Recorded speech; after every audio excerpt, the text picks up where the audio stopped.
If we want to get our bodies in shape, what do? We go and see a personal trainer.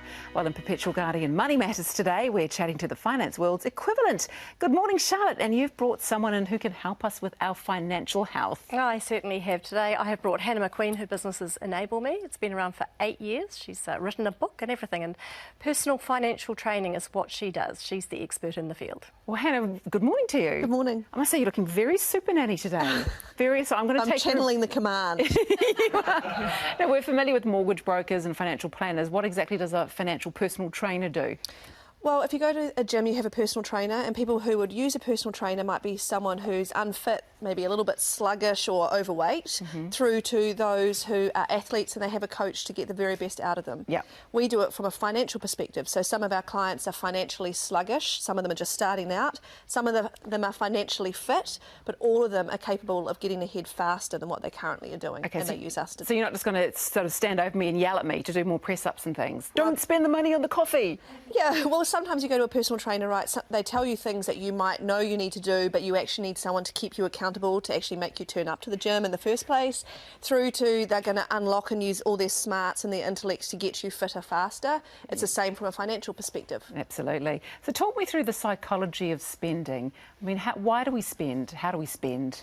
Well, you find that people are divided into two broad categories. You're either a shopper or you're a saver. So a shopper is someone who derives emotional satisfaction from spending money, which would be me. I don't have to spend big amounts, I can spend little amounts often and I'm happy.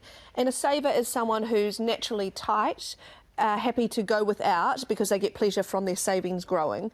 And then a plodder would be someone who's not really a shopper but doesn't have much to show for the fact that they're not really a shopper.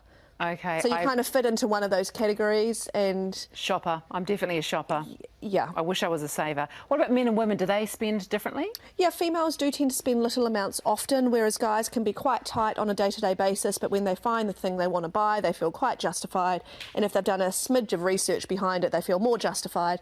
I'd still call that person a shopper, just an infrequent shopper. Yeah, that would be my husband with a Holden Kingswood 1974. Needs a bit of work on it. Yeah, absolutely. I had the coffees, he had that. So you've identified 3 financial stages, 2 in people's lives. What are they? Yeah, so you're either starting out, so you don't yet have a mortgage, you're trying to get onto the property ladder, or you're building up, so you've got a mortgage but now you need to get rid of it if you're going to have a shot at retirement, through to you've got a plan to sort your retirement. And traditionally people would be in their 20s and 30s in the starting out stage, 30s and 40s and 50s in the building up, ready to retire.